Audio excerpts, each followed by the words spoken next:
Okay, what we're doing here, we got a cherry crotch. And we're going to do a natural edge. The bark's not going to stay on it because it'll be a live edge. And as you see, the faceplate's set crooked. Now, if I wanted the top of the bowl to be even, then I just put a faceplate on it, turn that off the bottom sideways. But I don't. And I really like this side being higher than this side. So what I've got to do, I've got to level this out. Now, you can shim it, but what I do, I've got this little cutter that goes on my 4-inch grinder, and I'm going to flatten out and level up an area. And you don't have to get your torpedo level out or anything, just get it pretty close. I'm going to flatten out an area for the faceplate to go on. I drew a blank. So I'll get it, I'll grind it, and then we'll come back. So what I've done, I have ground a flat spot, got that in there, and I got it relatively center. And we're going to figure out which one you want on top, which one you want on the bottom. And your faceplate's going to go on what's going to be the top. We're going to turn the bottom first. And we're going to fasten it. Now, and this is not a huge piece of wood, but my faceplates came with 4 screws. I have added 4 more, so I got an extra hole there. Because I have had these things come off, even with the tailstock up there. So you want to make sure you got it fastened real good. So we're going to fasten it, get it on a lathe, and we'll be first thing as always is face shield. Always face shield. Anytime you can use the tailstock, use the tailstock. Safety, safety. Because this is not round. I've cut it pretty round on the bandsaw, but it's not completely round. Start with the 5/8 inch bowl gouge. The RPMs we get out of it. It's pretty out of round. Sometimes when it's shaking real good, you can go above the wobble and it'll straighten out. So all we're going to do is try to round it out a little bit first. If you got this rough stuff, you want to use your body as an angle. Hold the tool against you. You're not going to use your arms to move the tool. You're going to use your body to move the tool. Arm position is not changing. Only my body is moving. Got a little bit more. 715. All right, we're up to 1100 RPM. Okay, we sharpened up. We're at 1300 RPMs. And as you can tell, that's a lot better.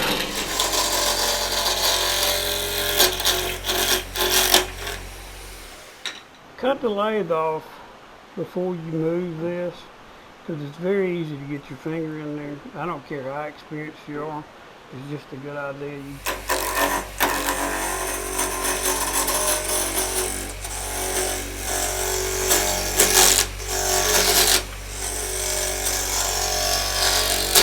Start a general shape now.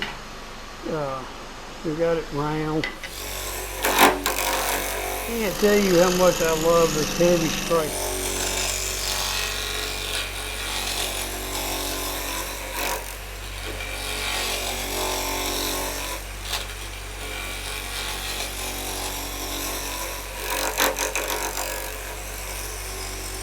See what a little shear scrape here with the shear will do to it.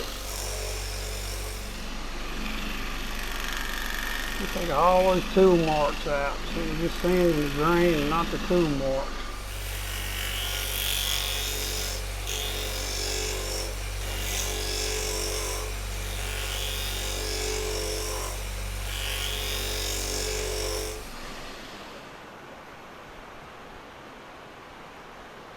Looking pretty good.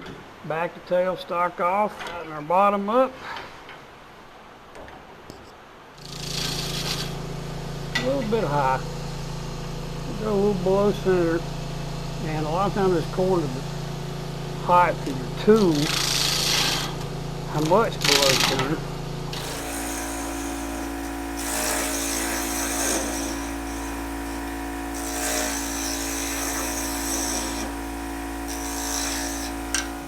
Always make sure you got a little concave in the bottom so it'll sit flat. Nothing worse than getting it finished and won't sit flat on the table.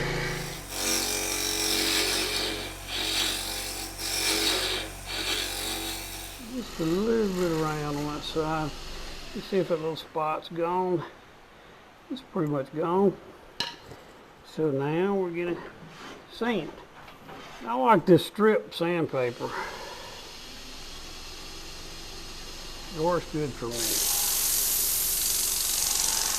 Be careful at the top. You do have some air there. And you don't want to get your finger in it. It does not feel good. Trust me, been there and done that.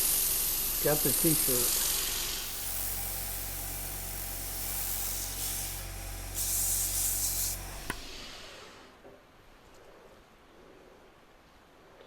No tool marks, so that means you can press up. We're a little rough right here. I'm going to do a little bit of sanding up here. And run it backwards. If you lay the run backwards, you can knock the fibers off that you pulled up from forward. Make sure you don't unscrew your faceplate or chuck, whichever one you got. Make sure it's locked or either you're very careful. Okay. I got a circle on the wall over here. I take my compass and all I do is just set it for this chuck that I'm going to use, and it gives you, just turn it on reasonably slow. You kind of see, but you want to put the left side there first. Don't touch the other side and flip it over. So now you got it marked. The next thing I do, everybody doesn't do this, some people use a gouge at this point. I use my parting tool, a little thicker parting tool. Mark it in real good. I may make my mortise a little deeper than some people, but it's because I've had them to break out several times. So I go a little overboard on it, and I know that.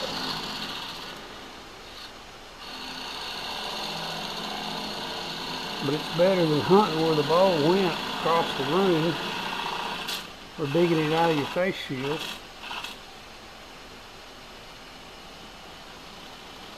You can put a little design here, you can leave it like it is, or you can flatten it out. I hardly ever flatten it out. The next thing, because we have a dovetail, we're going to make a little bit of a dovetail here.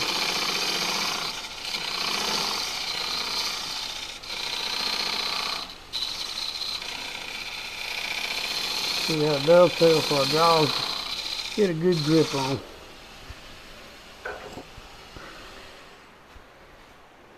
Alrighty, let's sand that a little bit.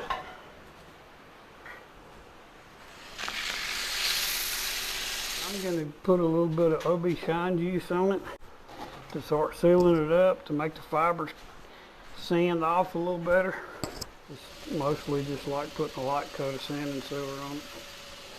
Turn the speed up, dry it in there.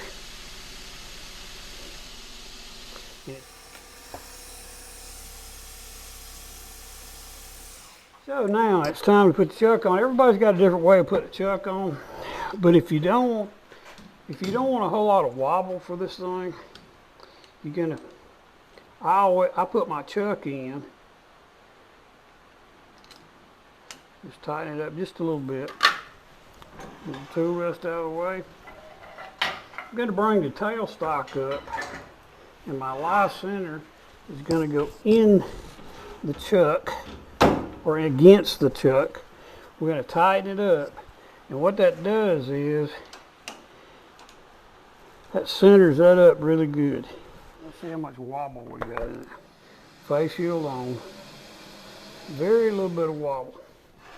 Always turn this thing to make sure you're clear. Nothing like getting a chunk of wood in your face. Okay. We're at 880 RPMs, 5/8 inch bowl gap.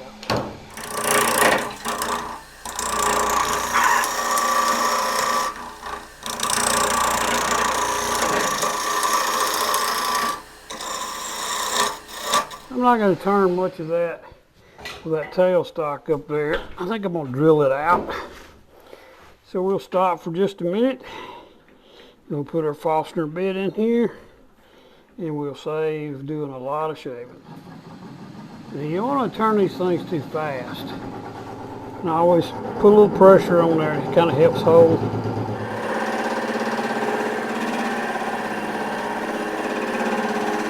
So not too fast, because you're going to build up heat. And remember, you've got some ears sticking out there that will break your finger that you can't see on these natural edge bolts. So you need to be very careful. When you get to the point where the shavings are not pulling out on their own, you back it off, clean it out. Really deep, you may have to blow it out.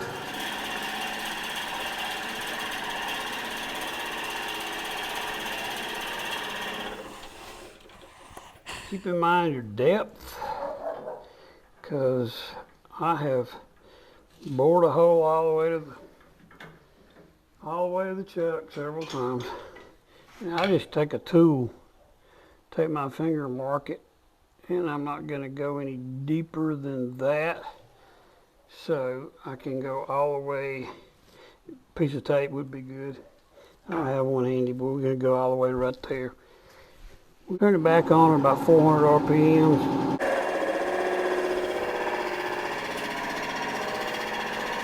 Get to that point, so we're going to back it out, get rid of some of our shavings, and go at it again.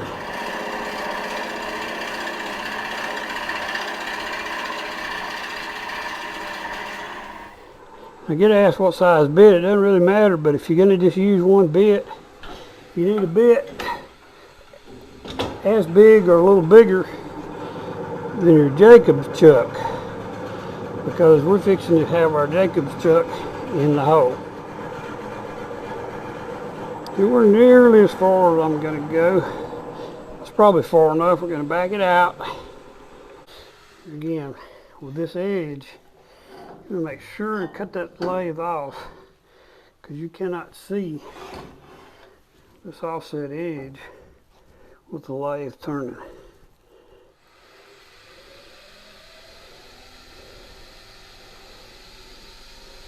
Turn it up to about 1200 RPMs.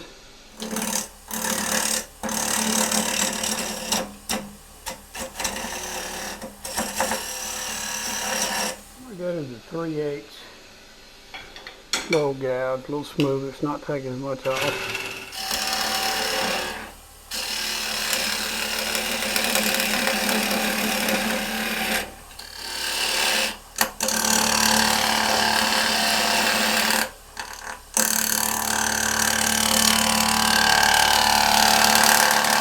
Always beating and banging.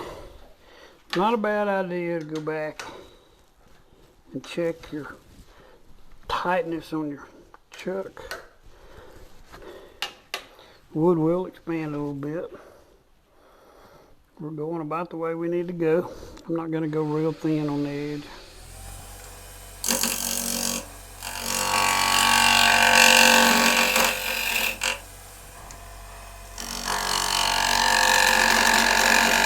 And you want to do all your turning out here while you still have meat in the center, because it'll start vibrating. It's almost impossible without sanding to get that out. I see I got 2 marks there. I got a little crack there. I probably want to put a little CA in there. Okay, we're just going to fill this in with a little bit of thick. There's a piece trying to come out right there. It was just about to fall out. Not a bad crack,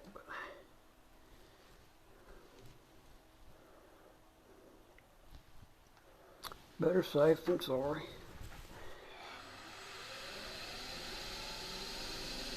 With 1,000 RPMs.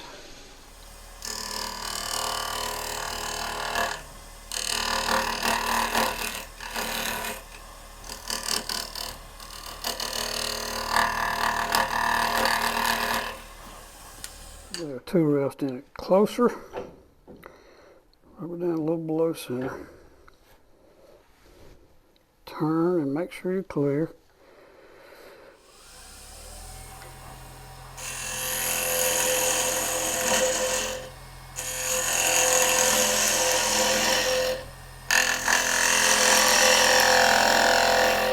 By the way, this is very dry cherry.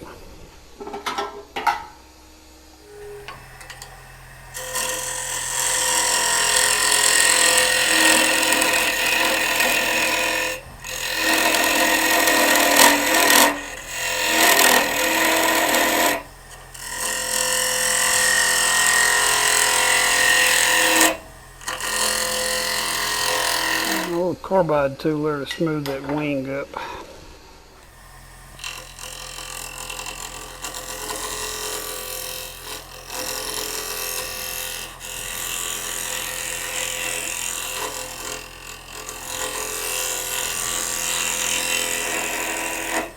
Change the camera angle a little bit. I'm clipping it just a little bit.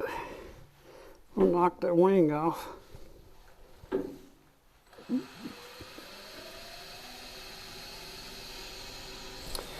Okay, we're about 1,000 RPMs.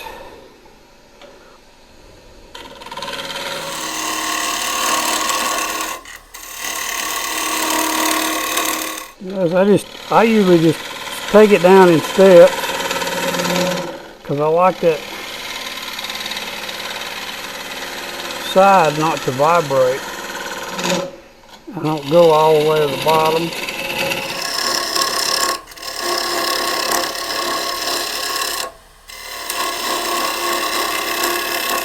And it's kind of my rule. The width of my cut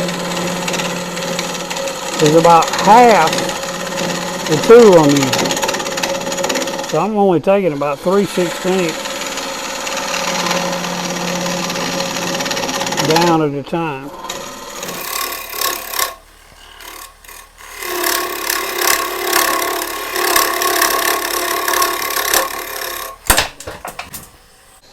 I think I lost it. Okay, as sometimes happens, a natural edge bowl is not going to be a natural edge bowl because the glue I put in there probably wasn't enough. So now we have got to, so one thing about it, I still got wood. So we're gonna make this a not natural edge bowl.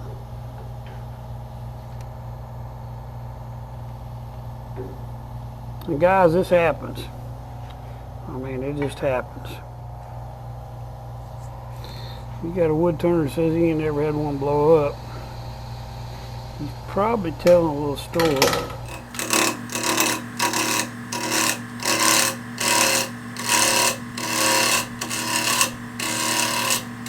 But since it's not natural edge, we're going to take everything natural off from it.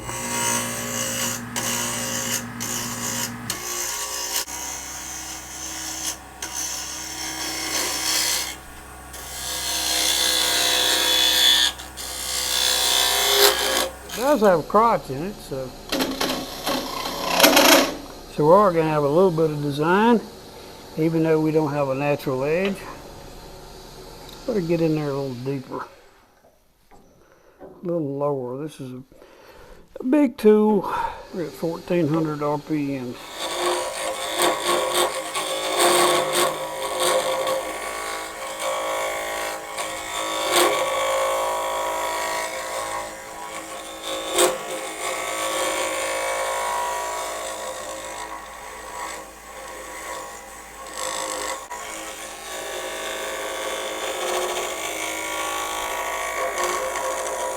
Tool is made by Hurricane, but it is a really good tool. Keep your tool rest as close as you can get to your wood. You're going to get a smoother cut, you're going to get less vibration. So get it in there as close as you can without it hitting.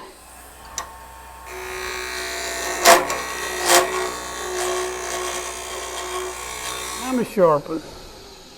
RPMs. Let's see if this cut's a little better. Like butter.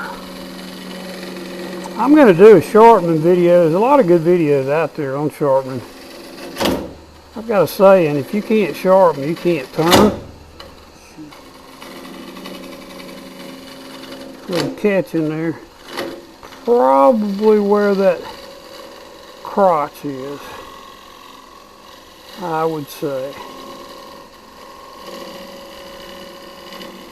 Ease through it.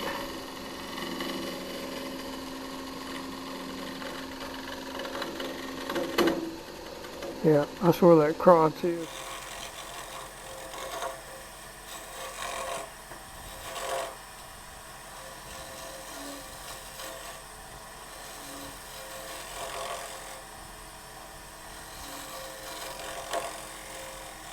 I'm thinking that crotch, if I go any deeper, may cause me a problem. Yeah, I can see where it's hitting there. It's real strong. It's where the grain's twisted. And this is very dry cherry. Cherry's been cut about 3 or 4 years. I'll try a little carbide here.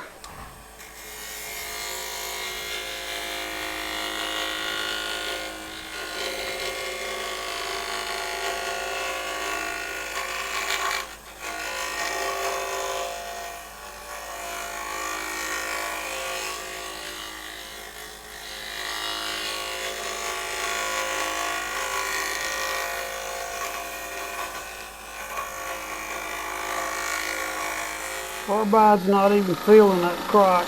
There is an advantage to carbide sometimes.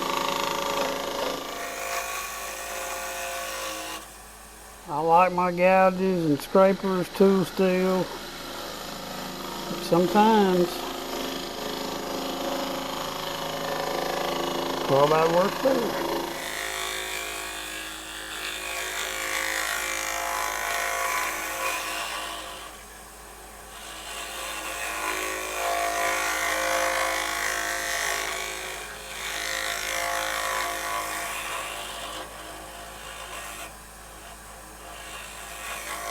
I don't think we're going to make this one real thin since I don't have one piece of it fly off.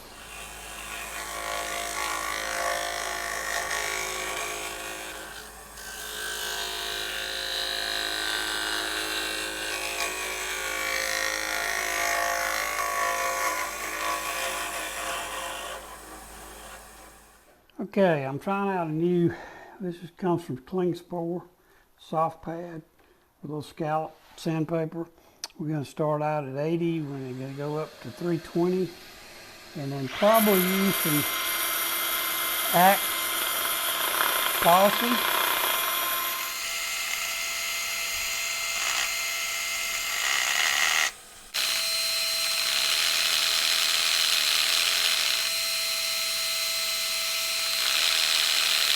Cling Spore is a fine sandpaper company from Germany. We've been using it in our professional cabinet shop for many, many years. If y'all like this video, do me a favor, like it, hit the subscribe button,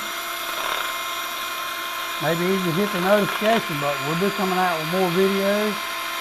Hopefully the next one's going to be a natural edge. I'd like for it to be a live edge, but the piece of cherry I got picked out, I already know because this is part of it. The bark's probably not going to stay on. Alright, I'm using this OB Shine Juice as a sealer. It's usually used as a polish. But what I have found is it's really thin. It's cut. I like shellac. It's got shellac in it. And it'll really soak in at first cut. I'm probably going to come back with a couple coats of shellac I'm going to use the axe.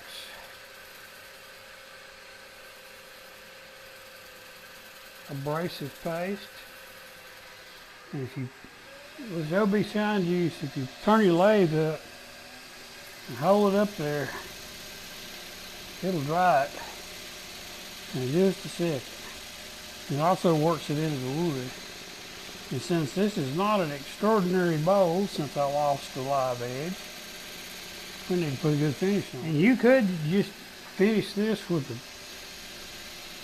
OB shine juice. I mean, as you can see, it does a pretty good job of finishing. It's abrasive sanding paste. Really good product. Really good product. Well satisfied.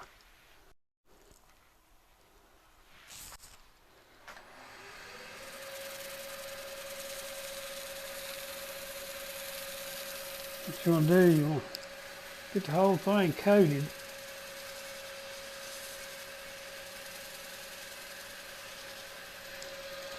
They say about 700-800 RPMs.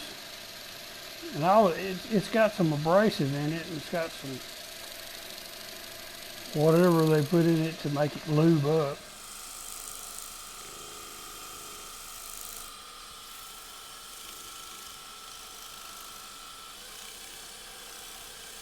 You're going to take a clean paper towel and you're going to wipe off the excess. It's usually not a lot. You fold your paper towel. You're going to fold it a couple of times. You're supposed to do this till you don't see any coming off.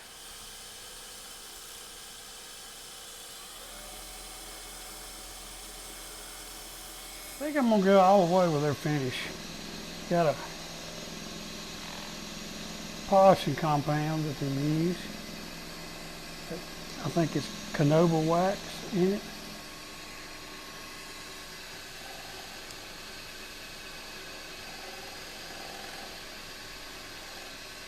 Paper tile's clean. Wax polishing restoring paste. Like I say, one of the main ingredients is canola wax. I've subscribed to their channel, and that's how I found out all this stuff. And you can do the same thing by subscribing to mine and hit the like button. If you like this video, you're going to have future videos all along. Try to do at least one a week. And you want to get this hot, because this pours that wax around and makes an even coat, buffs it, and that heat helps distribute it.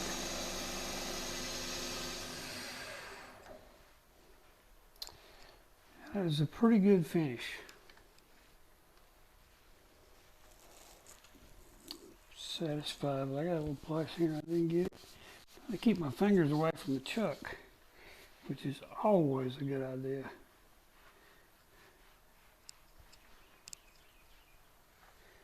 I think we're going to go with that. I'm going to do a little bit on the bottom. Remember, I put the OB shine juice on the bottom, so it has a little bit of finish already on it.